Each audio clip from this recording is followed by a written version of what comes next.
नमस्कार, आप सभी का स्वागत आज के सत्र में। आज है दिनांक 6 जुलाई 2023 और हम पुनः उपस्थित हैं द हिंदू एनालिसिस के साथ, जिसमें हम कवर करते हैं उन महत्वपूर्ण टॉपिक्स को जो आपके लिए होते हैं उपयोगी। तो बिल्कुल हमारे साथ आप सत्र के लास्ट तक बने रहिए।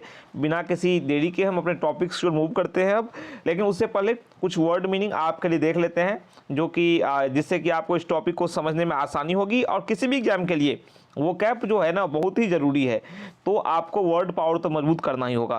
तो बिल्कुल हम देख लेते हैं इसको। जो वो कैप हैं, वोकैबुलरी रिक्वायर्ड हैं, आज के संपादकीय में दिए गए हैं।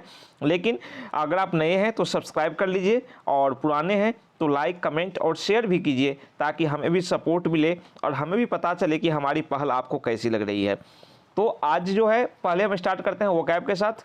तो डिमिनिश पहला जो वर्ड है इस क्रम में वो है डिमिनिश। तो डिमिनिश का मतलब होता है कम होना, शक्तिहीन होना या घटना, यानी कम होना। एक तरह से मान लो आपकी शक्ति का कम हो जाना, आपकी सामर्थ्य का कम हो जाना, आपकी क्षमता का कम हो जाना, किसी चीज में कमी होना, उसको क्या बोलते हैं हम? डिमिनिश बोलते हैं। ठीक है, चलो नेक्स्ट है इंगेजमेंट।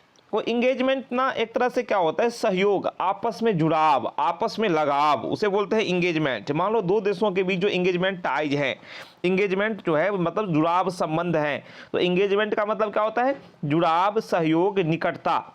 नेक्स्ट वर्ड है बेनिफिट। बेनिफिट का मतलब होता है लाभ होना, फायदा होना, एक तरह से लाभान्वित होना हम कह सकते हैं, बेनिफिट।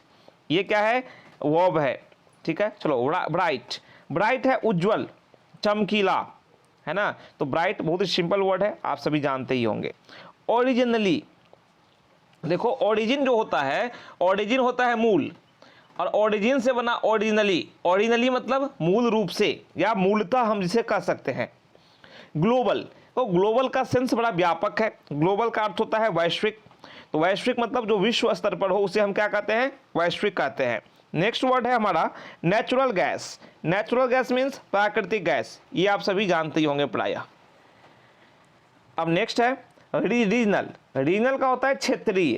क्षेत्रीय मतलब जो क्षेत्र को बताता है। रीजन का होता है क्षेत्र और रीजनल से बना क्षेत्रीय, अर्थात जो जिसमें क्षेत्र की बात हो, किसी पर्टिकुलर एरिया की बात हो।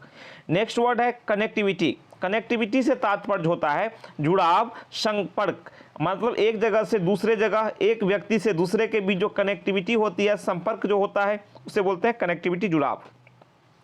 नेक्स्ट है resources.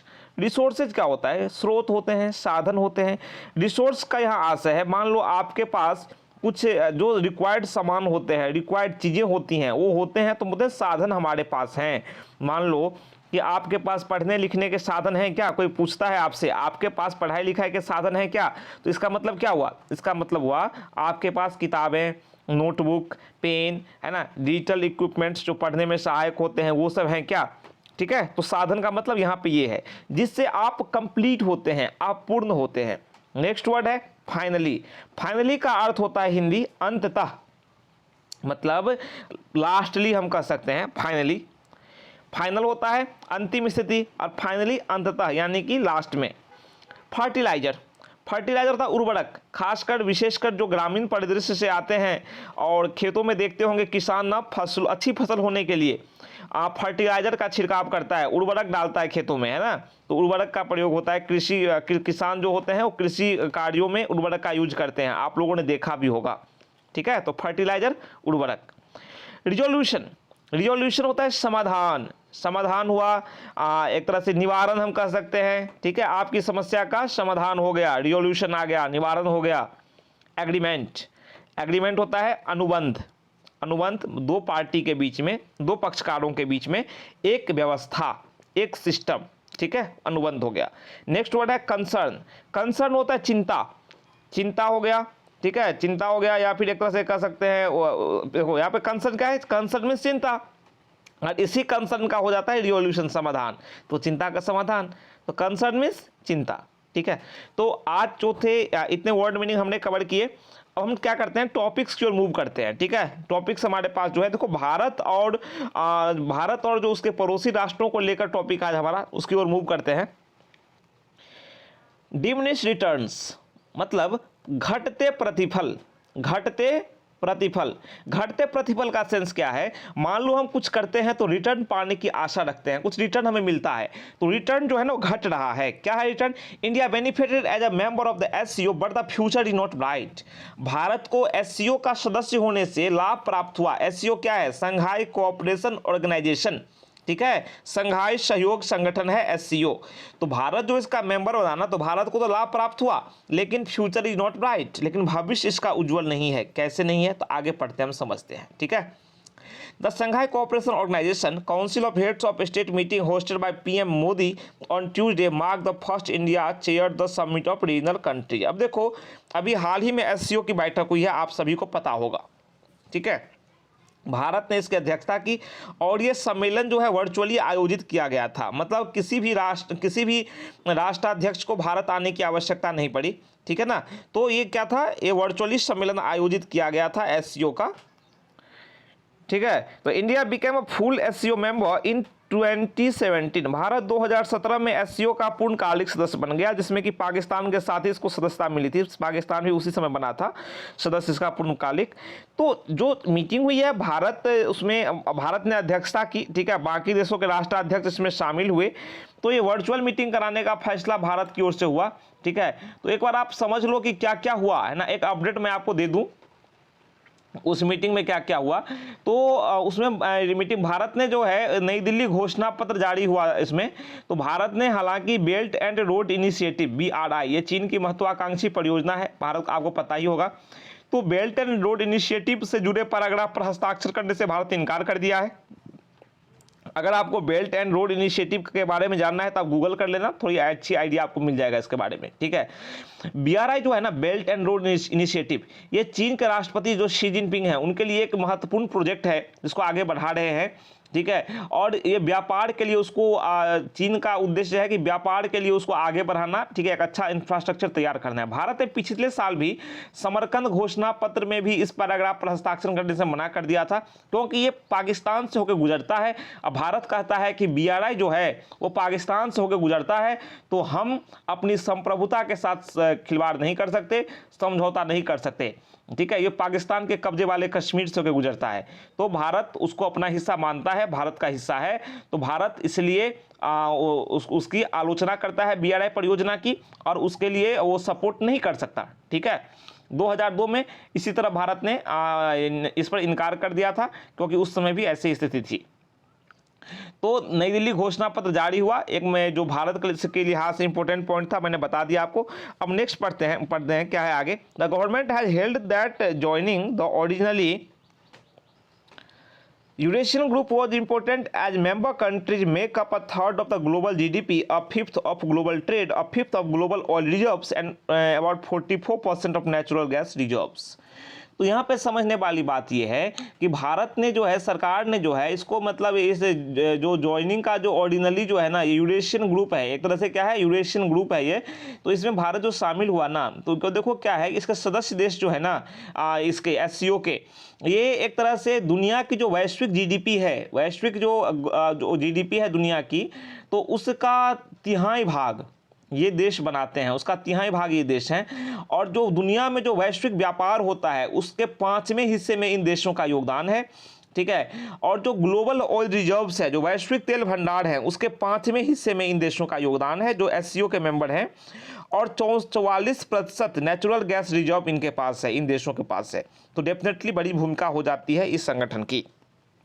Also important is it's focus on regional security and connectivity. खासकर इसका जो फोकस है, जो ध्येय है, वो क्षेत्रीय सुरक्षा और कनेक्टिविटी पर है, जोड़ना है एक दूसरे को। एरियाज की to India growth and making up its challenges such as terrorism in Pakistan and Chinese aggression as well as the Belt and Road Initiative. खासकर जो भारत के सामने चुनौतियां जो है ना, भारत के विकास को लेकर है। और दूसरा है कि जैसे कि पाकिस्तान में आतंकवाद है, तो पाकिस्तान भी उसका सदस्य है, तो भारत वहाँ पर इस मुद्दे को प्रमुखता से उठा सकता है।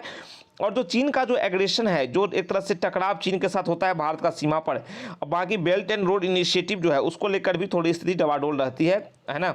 Being inside the tent in important specially as Pakistan is a member, even if that means conducting joint exercise under the SCO regular anti terrorist structure. अब देखो, पाकिस्तान इसका मेंबर है, ठीक है ना। तो पाकिस्तान मेंबर है, तो खासकर जो एससीओ के जो अंदर है ना, एससीओ जो है मतलब संघाई कोऑपरेशन ऑर्गेनाइजेशन, आप सभी ने इसका एससीओ का फुल फॉर्म हमें जो कमेंट बॉक्स है उसमें बताओ आप, ठीक है। अब देखो खासकर पाकिस्तान का आतंकवाद है और चीनी आक्रामकता जो है उसके बीच देखो भारत को इसमें रहना जरूरी है इस सदस्य में। और दूसरी बात यह है कि पाकिस्तान इसका मेंबर है और इसमें एक तरह से जहां पाकिस्तान है भारत उसे वहां पे बेनकाब कर सकता है, भारत उसे बता सकता है कि वो किस प्रकार की परेशानी भारत के लिए क्रिएट कर रहा है। दूसरी बात कि एससीओ की बात करें, the SCO also gives India N interface with central Asian markets and resources. देखो भारत को एक इंटरफेस प्रदान करता है एससीओ, भारत को पहुंच प्रदान करता है सेंट्रल एशियन मार्केट और रिसोर्सेज तक, ठीक है, जो मध्य एशियाई बाजार हैं और संसाधन है। Finally joining the SCO was a key part of India's stated ambitions on multi alignment and strategic autonomy. देखो भारत ने जो ज्वाइन किया ना एससीओ, उसका उद्देश्य ये था कि भारत जो है वो मल्टी अलाइनमेंट सभी को साथ लेकर चलने और स्ट्रेटेजिक ऑटोनॉमी और रणनीतिक स्वायत्ता पर जोर देता है, उसको लेकर भारत इसमें जुड़ा था।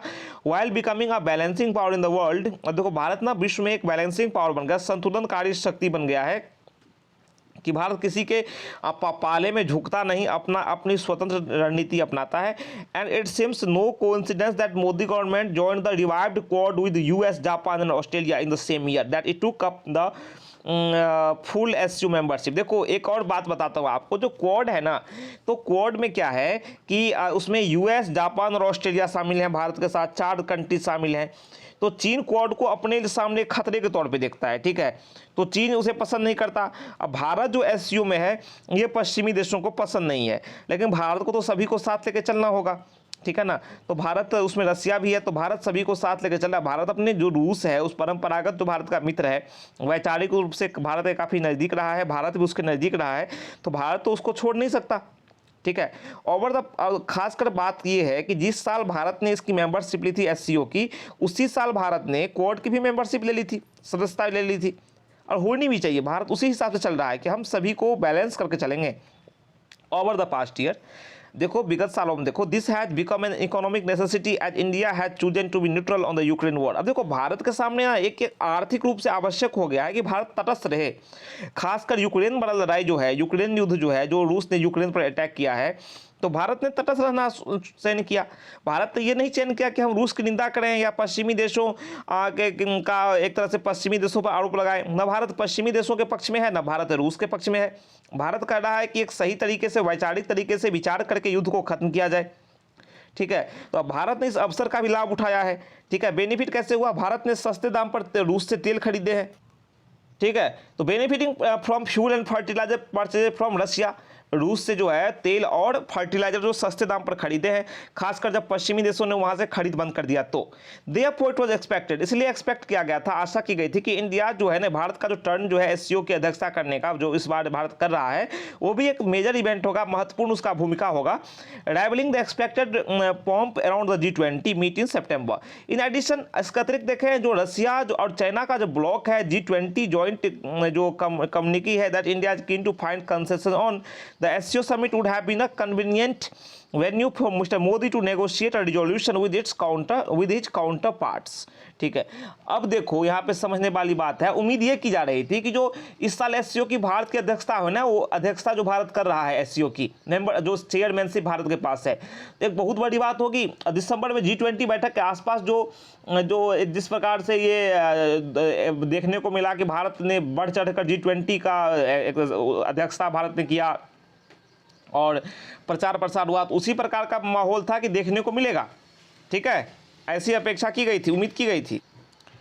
इसके अलावा देखें तो G20 संयुक्त विज्ञप्ति जो जारी हुई थी, उस पर रूस और चीन के जो अवरोध आए थे ना, और जिस पर भारत आम सहमति बनाने का इच्छुक है, तो एससीओ जो शिखर सम्मेलन है मोदी के लिए अपने समकक्षों के साथ, कि अपने जो काउंटर पार्ट्स हैं, जो वहाँ के रूस के राष्ट्रपति है या चीन के राष्ट्रपति है, उसके साथ एक सॉल्यूशन पर बातचीत करने के लिए एक अच्छा सा जगह बनेगा एससीओ में। लेकिन ऐसा देखने की वाली बात है, ठीक है, हो बट ऐसा लग नहीं रहा है, ठीक है, ऐसी उम्मीद की गई थी, ठीक है ना, ऐसा लग रहा था कि ऐसा होगा। However, India decision to postpone the SCO summit due to the Prime Minister's US state visit। खासकर एक और बात हुई कि भारत ने SCO समिट को स्थगित किया था कुछ समय के लिए, ठीक है, मतलब कुछ महीनों के लिए, खासकर जो भारतीय प्रधानमंत्री का अमेरिकी दौरा था उसको लेकर के। फिर बाद में SCO समिट को, SCO सम्मेलन को भारत ने क्या कर दिया, वर्चुअली ऑर्गेनाइज किया। ठीक, किसी भी राष्ट्राध्यक्ष को आने की आवश्यकता नहीं पड़ी, सभी ऑनलाइन जुड़ गए थे, ठीक है, मीटिंग में। तो भारत ने इसे वर्चुअल समिट बना दिया, ठीक है। तो इससे हो सकता है कि भाई SCO आउटकम्स जो है, SCO के जो परिणाम है उस पर प्रभाव पड़े। India concerns with hosting Xi Jinping given the LAC hostilities और Pakistan prime minister Sharif possible grandstanding और even the optics of welcoming Russian president Vladimir Putin may have been factors. देखो, अब भारत की जो चिंताएं हो सकती है ना, खासकर देखो शी जिनपिंग का जो रवैया है LAC को लेकर के, LAC पर रुख को लेकर के, या पाकिस्तान के प्रधानमंत्री जो शरीफ है उनका जो उनकी तरफ से जो रुख है, या फिर जो रूस के जो राष्ट्रपति व्लादिमीर पुतिन का जो स्वागत करने वाली बात यहाँ पर है, ठीक है। तो उस सब की हम बात यहाँ पर करें, ठीक है ना। तो उस सब को लेकर उसको रूस के राष्ट्रपति के स्वागत करने के कुछ नकारात्मक परिणाम न देखने पड़े। ऐसे भी कुछ कारण हो सकते हैं कि SCO समिट को, SCO सम्मेलन को वर्चुअली ऑर्गेनाइज किया गया, ठीक है। लेकिन रीजन जो भी हो, ठीक है ना, whatever the reason जो भी हो, कारण जो भी हो, while the members hammered out a New Delhi declaration and joint statements on radicalization and digital transformation, the government was unable to forge consensus on other agreements, including one on making English a formal SCO language।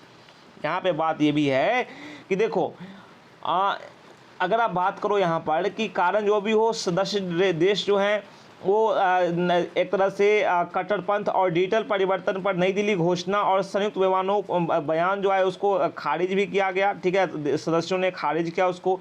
Bharat ने भी एक statement पर हस्ताक्षर करने से इनकार कर दिया, ठीक है। और वहीं अंग्रेजी को औपचारिक भाषा जो है, SCO की औपचारिक भाषा, संघाई सहयोग संगठन की औपचारिक भाषा बनाने सहित अन्य समझौतों पर आम सहमति नहीं बनाया जा सका, ठीक है।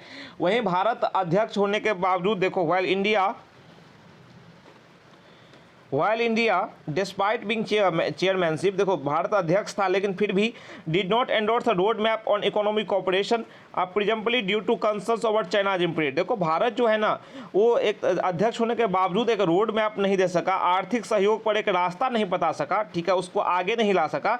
खासकर हो सकता है कि चीन एक फैक्टर रहा होगा, ठीक है, चीन का इस पर एक तरह से मजबूत प्रभाव न पड़ जाए, इस चिंताओं की वजह से भी हो सकता है भारत इसमें पहल भारत ने नहीं किया हो, ठीक है। With its SCO chairmanship ending, the government may now be feeling the law of diminishing returns over its SCO engagement, one that might make its task of hosting the G20 even more difficult।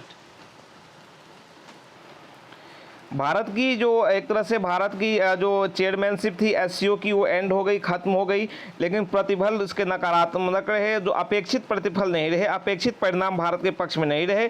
अब इससे ये भी हो सकता है कि जो भारत जो होस्ट कर रहा है G20 है ना, तो भारत के जो पहल हैं, भारत की पहले जो है G20 को होस्ट करने में, उसमें ये बाधक ना बने, ठीक है, SCO के परिणाम, क्योंकि भारत को यहाँ अपेक्षित सफलता नहीं मिली है। तो इसका जो प्रभाव है वो G20 को होस्ट करने पर ना पड़े, भारत जो G20 को होस्ट कर रहा है, ठीक है, उसको ये मुश्किल ना बना दे, इन बातों पर यहाँ पे आशंका व्यक्त की गई है।